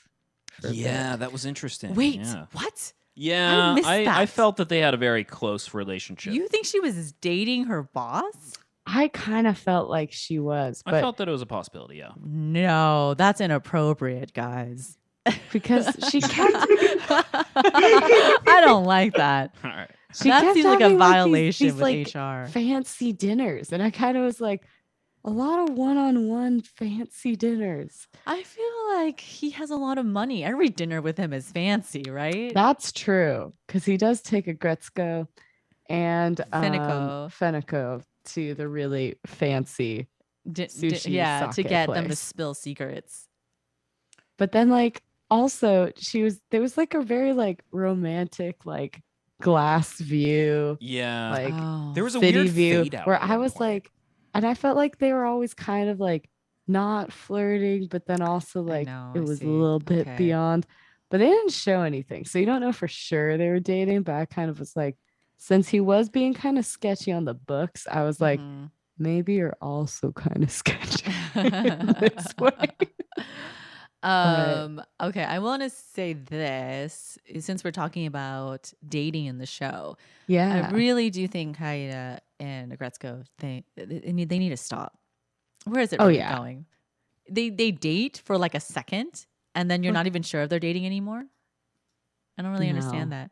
Cuz he confesses and then she also confesses interest, and so they have one episode where they're sort of dating, and then that's never really fully executed. No, and he keeps like making excuses to not take her out on a date. Right. And like, and I feel like that was also like somewhat of a, they did a less romantic view of people who are friends that try to date. Cause I feel like that's Oh. like a little bit more realistic of people get kind of awkward about things of like hanging out. Oh no, is it this or is it this? And like Haida just kind of like doesn't want to mess it up. And I do enjoy them having all these like segments where they're just like in this random office of like, this is the dating like Right. seminar for Haida and all this stuff. But, and I guess they do use the dating app that director Gory worked on to kind of be like, you guys are so compatible. But then it's just kind of like, I do feel like you lose a lot of respect for him because he like goes down the wrong road and you're just like, oh, Haida, we But thought you were like go always on, going to go be on. more credible. Yeah, but the road he goes down on is pretty serious. He's committing fraud. Yeah. Yeah. So I loved Haida in season 3. Because he made this great sort of like he was on this weird roundabout redemption of like being this like repulsive character to being sort of this character who's making this wrong choice. Like I found his journey in season 3 really, really relatable. And so I came out of season 3 really liking Haida. He totally lost me this season. Everything with Retsuko, everything with window dressing, like everything was sort of just like, whoa, I don't really see eye to eye with this character anymore. Like I can't really, like back him. It was really interesting to take like a character that I felt so strongly about in a previous season and really don't think that he comes back from this. Yeah, from this season's events. I also Go. I also agree with your statements overall of it's very interesting that this was a season of a lack of growth for a lot of characters. Yeah. And even the ones that grow, we talked about Director Tone, and he ends up back at his old position, doesn't he? It's really interesting because you want to see him grow because he is, Tracy, to the points that you were making earlier, he's someone who kind of made a lot of the wrong decisions himself and can't really escape his bitterness, even though he does have a solid heart that comes out once a season and then for most of this season at this point. And it was sort of sad to see him back at his post. I actually did not want him to be there by the end of it. I found No, that you really kind of interesting. wanted like Aggretsuko to start this like startup Right. and just like do her own thing with Director Tone instead of them all kind of like coming back in some ways. But at the same time, I do feel like it's almost this swap of like Director Tone was never really that liked until this season. And then like Haida, everyone was rooting for. And then it's kind of like the switcheroo. Yeah. And he ends up being the one where like you thought he had this moral compass and he was really ethical and he would do all these things like kind of romantically chasing Aggretsuko and like wanting to support her in all this ways. But then you also kind of realize like he mostly had like more of like fantasy of like who she was and all of this stuff. And when it came to like the reality of like dating her, he just like didn't really like follow through with it. Mm-hmm. And then it kind of came the same with like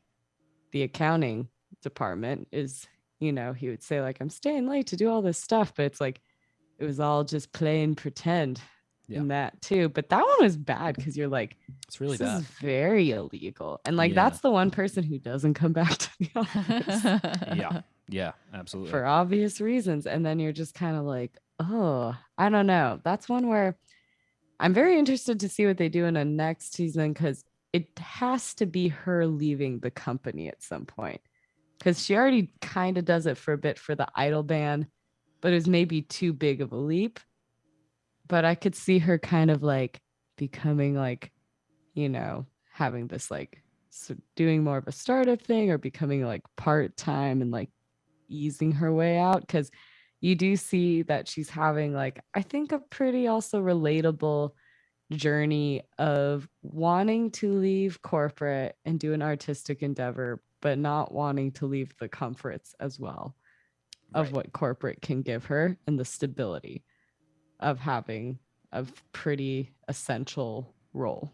Yeah. And that's the part where you're watching her going like, when are you going to leave? But then you're also like, when would one of my friends leave? Like, this is not a quick journey. No, it's not. But the difference might be now that Director Tan has that experience outside the company, whereas before he was so protective of the company, of everyone in it, and was always, that short timer thing was always an insult, was always sort of like an insecurity within him. Now that he's actually spent time outside the company, does that relationship get flipped with their growth from this season? Season 5 should be good. I'm excited. Yeah, this is definitely that kind of like in-betweener where you're like, things are really going to escalate. Next season's got to go somewhere big, because the idol season was really fun, but that was one that kind of just like, the rest of the characters weren't as involved, and it introduced new characters, but you didn't get to see as much of like all the and this one you do get all the sidebar characters. You just don't get as much of like the parents or anything else, because it's not as much about her love life. But I do like how they were able to weave in like a lot of characters from previous seasons too, and just to be like, they're all still kind of keeping up in different ways. And you do kind of are like, wonder what Tadano-san, is that I'm always kind of like, what's gonna go on with that one? That's definitely what they're queuing up for next season. Haida, Tadano, and Retsuko all kind of figuring that triangle out, if there is love one. Triangle again. Should be interesting. But like, it also does seem like, I agree with Wendy, like the Haida Aggretsuko thing. I say this after doing this Halloween costume this year. But it's just like, you kind of go like, this romantic ship should get shut down. Yeah, I don't see it anymore. I don't know. It's very frustrating because it's just something that has existed since season 1, and it's never gone anywhere. No, he's always been pining in the corner, and then he kind of had his chance, and then he just like, fully did not take it. This season was his shot. Yeah. He just blew her off all the time. And you knew he was nervous, but you were also like, dude. No, but there were like advances that you couldn't take for any, like there were these like, this is the moment. Retsuko is giving you like, the moment right now. He lost that moment. You can have tea in her apartment. Like, you could do that. Like, this isn't that big of a deal. Just go have the cup of coffee. Like, there are some where you're just like, and it's also weird because you're like, dude, you've like done so much more. Like, that is way more like creepy, like flown to Hokkaido to like, chase her and do all this stuff that would be like taken way out of context. Like, go, ooh, my coworker stalked me at my secret gig. I don't know how I feel about that. Versus like, oh, you're getting an open invitation. I know. Like, I wonder what if we're gonna find out like either Haida's gonna go down a really dark character arc, or it becomes very like, I don't know, like you're finding out later he's more like manipulative and such, or if it's really just kind of the like, because I don't know, you do still feel bad about like the other like dog lady he dated. Right. Where you're like, oh. And she calls him out Yeah, when she they does. meet up again. Like, you Somewhat don't remember satisfying. anything about me. Yeah. You know, and I was your girlfriend. Did you pay any attention to me? And he's like, no. No. I do appreciate that he was just like, no, I didn't do a good job. No, Yeah. yeah. I do wonder what the writer's room's view of Haida is, because I don't know if they did this just to have some kind of conflict that they can bring into season 5, or they truly wrote him to be this conflicted romantic interest that never really goes anywhere. And I always wondered if it's because this way he can just stay in the fantasy world, because he keeps talking about how perfect and amazing she is, and she clearly isn't. Like, we know from all the other seasons that she's not, but this way he gets to keep a certain image of her forever frozen. Yeah, he gets to have the idea of Aggretsuko. Yeah. Because the reality is she would probably date him. And like all of the other love interests you are like, she would probably break it off at some point. Yeah. Yeah. It's hard though, because Yeah. he is like, she does have a soft spot for him, but I don't know. There's also the thing of like, I don't, it's hard to visualize after he did what he did this season. Like, I feel like, oh, I no longer see you as a good fit for her, because you're supposed to be the stable, like making all the right choices while she's kind of like out there being chaotic and spontaneous. And then you're like, wait, what you did is way worse than what she did. Like, she would do things like, oh, I accidentally blew all my money on virtual reality after a Brad breakup. And then I accidentally, like, you know, hit somebody's car. And then I have to, like, you know, do this idle gig in order to pay off all my bills. Right. You're more just like, get your shit together, man. Yeah. But she was never being like a fully, like, you know, quote unquote bad person. But with his, I'm like, but this is like a calculated bad deed. Yeah, no, definitely, and even the just blowing her off and stuff like that. Like, this show, like, to your question of like, what does this mean? Yeah. And like, time will tell. I've always found this show to be absolutely flooring because of its honesty in these real experiences, and this seemed like that experience that you don't come back from. This seemed like a very deliberate moment that, like, even though the characters for the most part end up where they were, he doesn't. But I feel like that's still like, this is sort of like the experiences that, like, they're set in stone at this point, you know? Well, I have to ask you, what are these so-called real experiences? I mean, he's trying to pad the books to defraud shareholders. There's sort of like the plot of Aggretsuko, which is what I don't think is, it's based in real experiences, like dating CEOs that live in limousines and joining girl pop groups and you know, committing fraud. Like, I those are kind of larger than life. Yeah. I think within the like interpersonal relationships of the show, the show, like, that show is a very honest depiction of how those go, both with internal conflicts and external conflicts between people. That's kind of where I see like that sort of grounding, and this one was a little tougher to see, but I believe that's still there. I believe that the show's still operating in the same way that I like I said, like, when I watched those first 3 seasons, I was just like, there's really few shows that are just like this honest about this time period in life. I feel we get it a lot in sitcoms, and we get it in a fun sort of like digestible way, but this one's to me, it's a lot more like hardcore. It's weirdly raw. Yeah, totally raw. Yeah. But they do like these exaggerations. So I think to that, like, you know, the real life version would be like someone joins a band, but maybe it's not like a going viral idol band. But but it's also like, that does kind of happen, like, if you lived in Tokyo. So part of me is like, you could do that. You might have like a short-lived, like, you know, one-hit wonder kind of lifestyle, perhaps.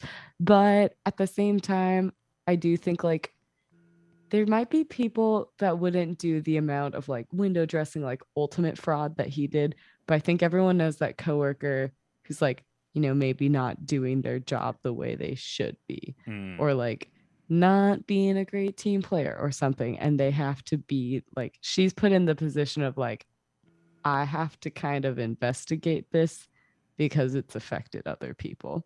Right. And, and people that she cares about. And, they've had like much larger consequences than I think like anyone was really anticipating. Because I think he saw it as, I'm going to get this big amount of like financial security for doing this project. And then Aggretsuko will finally think that I'm good enough. And the twist is like, she thought you were good enough in the beginning. Right. And now she doesn't because she's disappointed in you. Yeah, absolutely. So it's that part, I think, also is like his character did well of the thing of like, I'm not good enough, when it's like, you were good enough. Right. And then you like on your like kind of quest for like pride and greed, you lost it. Yeah. And I do think like he's not coming back from that. I don't know how he does. I just don't I don't see know it. how realistically like that. The show is, I keep saying it's an honest show, and I don't know how that can happen and still be honest. Yeah, I know. And I do feel like they could throw a new love interest in there at some point. I think we're going back to Tadano. But I do feel like we're going back to him. Really? And like I wonder too if like they'll kind of, because she did kind of, the only thing about that relationship is like she did get like a little very on the like, I need marriage at some point. Right. Well, like, she was honest about that, right? And he was just Yeah. like, but I just want to live in my limousine and and make my app. It's true. And you're kind of like, on one hand, you're like, Aggretsuko, it's kind of like early in the relationship for this. But then you're also like, but also you're also airing a like, I need this eventually. If this is never happening, bah, bah, bah, bah, bah. It's like Yeah. she's gonna rage her way out of here. Right. So it's like, I do feel like though there's some rekindling there. There was a bit, and then it ends on Tadano, and it ends on sort of like Haida's got an individual friendship with Tadano that was threatened this season, and he threatened Tadano and Retsuko's relationship, and it just seems like it's all primed there. The fact that they're both looking up at the screen at Tadano, and they're both like, "Wow, Yeah. Tadano's great." That's telling. Yeah. And he does bring up too, like Haida says, like, Aggretsuko has done all these things. Like she's joined an idol group. She's done this. She's done that. Like, how do I measure up? And you are like, you do realize that he really focuses on all these like larger than life things she does, and doesn't focus at all on the fact that like while she was doing all that stuff, it's like, well, she was also being kind of like a shit employee. Coming in and like, I was like, she's not doing everything perfectly. Right. And even when she's dating like Tadano, she like takes a bunch of time off to just like hang out in the limousine. So like, I don't know. He definitely focuses more on her, like obviously on her big highs, and not like any of the Spending thousands of dollars lows. on VR. Yeah. Yeah. But and that's kind of to his demise as well, because he's just like built her up to be this like bigger than he can ever reach, and then it's like she was in reach. You chose not to. Yeah. And I think that's what it comes down to. It's like, you chose to take yourself out of this. It didn't Right. matter what any of the coworkers did or anything like that. But I also think it's similar to like, some people really just don't want to date their coworkers, but there are coworkers who try to like push people to date. I remember that when I started at my company, there were definitely couples that were on the DL, which they were never like, they were all like people who worked in different departments. There was definitely no like issues really, but like I do remember that being like a thing of some people would be like, oh, this person and this person should date. And it's kind of like, you're at work. Some people might just be like, not as into that so much. So it's like, even though it's true, it's where a lot of people meet, but that's kind of like where you kind of see, I think, some of the hesitations. I mean, I think it's really interesting when anybody encourages it. I think it's very problematic. It is. think It's it's a very little problematic. weird for them to be like, oh, you guys should date. You're both here. You're both employed. Yeah, you have that in common already. We work at the same company. What could go wrong? And I'm interested to see though what happens to like the other characters in this show, because they do kind of as we've also kind of done like vignettes on a lot of the other ones and where they're going and kind of how that ties into like, yeah, I'm interested to see what the theme of the next season is, but I feel like it has to be the kind of like, are you gonna be more like loyal to the company or not? And a lot of this has to do with like Japanese work culture of like you stay at the same company for like decades type thing before leaving. And so like I think they are kind of doing a nice creative spin on like comparing that with like new agey like Tadano's very much the face for the like startups and you know not traditional office setting because they always twist in some workplace realities with the Aggretsuko kind of like daydreams come true type situations of like she really does like live a lot of her dreams out in the world, but then she also comes back to office life no matter what. And you do always kind of wonder like, is it worth it for you to stay at the office? Because a lot of the first couple seasons are about like people offering her different opportunities where she can leave, but she still continues to stay. So I think that's like the one that's like her constant. That's where I'm kind of like, are you going to stay? Or is it going to be like your big departure? But I think a lot of this show does focus on like her office life.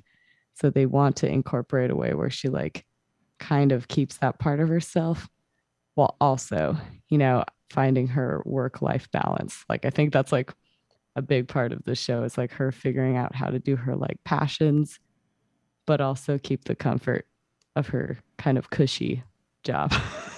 Or so it seems. She does have to do like side hustles and stuff though. So you do kind of wonder like, how cushy is this job? Yeah. Yeah. Other final thoughts? No, not on Aggretsuko. No, not on Any other Aggretsuko. shows we haven't covered? Any final thoughts here? I Yeah. feel like we do have a lot that just aren't coming to mind in Yeah. this exact moment. I mean, I did finally get around to watching Band of Brothers. How for is fun. Band of Brothers?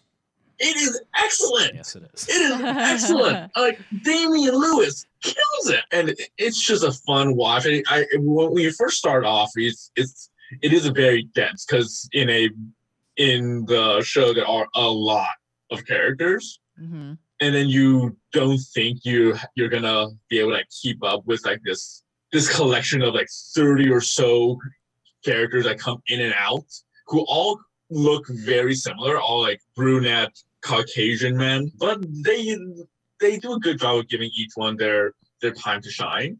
Yeah, but overall, a fantastic show. I know I was like kind of railing on people with their like shows and movies with their acolytes earlier. This one well deserved. Yes, shout out to our friend of the pod, Kyle, for recommending it. Yes.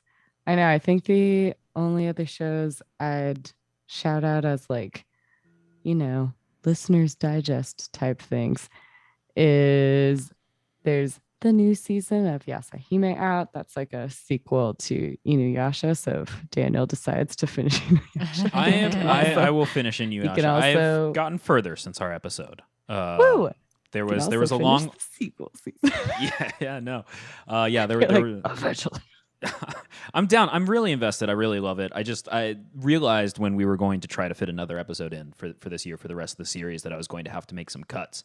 And I was really enjoying the sort of mountain arc with the Band of Seven, and I did not want to cut that part of the story. No, you can't make cuts. No, it's very good. That story. part of the series too. It's too important. Yeah. So support you Great on your characters. journey finishing the show. It's a long one to Will be the give longest anime I've ever everyone watched. context. These are hefty seasons. Yeah. But a good They show, are- so I'm excited they're that long, there's but more they're Yasahime. good. And then, related to And Just Like That, Emily in Paris season 2 aired. That is also definitely like I think people had the same sort of reaction to the first season as they did somewhat to the And Just Like That. There's like the people who like loved, people who were like, ugh. And then the second season is getting a lot more praise, I think. Also, one of the actresses is from Broadway and gets a lot of like musical numbers. So for people who like singing, it's very great. I think if you are not watching the show for musical numbers, you might not be as into it. But yeah, it's worth watching for me for the musical numbers alone. But that's also a show that goes into corporate dynamics and like companies that buy like satellite offices or partnerships and kind of like what those go through. So I feel like if you've gone through that and worked at a non-American company, it's a very cathartic experience. If not anything else, I think. Does it have to be show related in terms of television shows, or can it just be regarding primetime party time? I mean, as a final episode, everything is Everything goes. Everything goes. Okay, then I would like to do my thank yous. Oh, Yeah, because primetime party time has been a very interesting and fun and educational, and it's overall been quite an adventure. Every Monday night, you guys offer up your take on television, and you invited all of your friends and everybody that's important to you guys that's in your social circle to be a part of this show. that's true. And that is not something I've gotten with other podcasts. You know, I listen to a lot of different podcasts and no one's ever said like, do you want to give an idea for an episode? So that's been really great. And it's been really great to also suggest show ideas, shows that no one in my immediate friend group is watching, and then have you guys watch it and discuss it. That's been a lot of fun too. So yeah, thank you for this primetime party time adventure. And you let a lot of people kind of explore their like podcasts, ideas. And that's been really great. So thank you very much, Daniel and Tracy. Oh, they're great ideas. Thank you for giving them. Yeah. No, it was. I'm really happy if people got something out of this. So, yeah, absolutely. Absolutely. No, we really definitely were energized when people had new ideas for us. Yeah, it's my first, stab into maybe not best choice of words, into podcasting. I know. Leaving that sentence on hanging is not a great thing to do. So yeah, I feel like, for both of us, it's a fun experience too. And the only reason we're kind of like taking it to 2.0 next year is we're taking all the things we learned from doing a show every Monday and being like, how can we make this more fun? How can we do more stuff with it? How can we break out of our shell even more than we have since episode 1? And I know like Daniel and I can be our harshest critics for sure, but I think it sounds bad, but I feel like when you listen to more podcasts, you feel better about it because everyone has like the lull episode. There's a lot of podcasts that are like streams of consciousness, and I'm like, we got a certain amount of structure even if it like changes up from time to time. So I'm very much a fan of like, we did it. And that was a sweet eulogy for Primetime Party Time, because this has been Primetime Party Time. Thank you for joining us. The show could not have been made without the following amazing people. Talking our artwork, it was done by Fen. Find her at FenLatte on Instagram. Theme song done by Jay Wright. Find him at jwrightmusic.com. Our website, ptptshow.com, has been possible with thanks to Coco. This episode guest starred Eric. It also featured people whose contributions helped shape almost every episode of this show in some way. Big thanks to Wendy and Brandon, also known as Just the Facts and BMAX, for hopping on tonight. Find all previous episodes of Primetime Party Time on Apple, Spotify, wherever you like to listen to podcasts. We've even got a YouTube channel featuring even more of Fenn's character artwork. I think that covers everything. All that's left now is for Jay Wright to take us out. Unless any final words, it looks like we do have a couple seconds on this track still playing. I mean, you can start at the end and go back to the beginning. Do the whole journey. PT. That's your choice.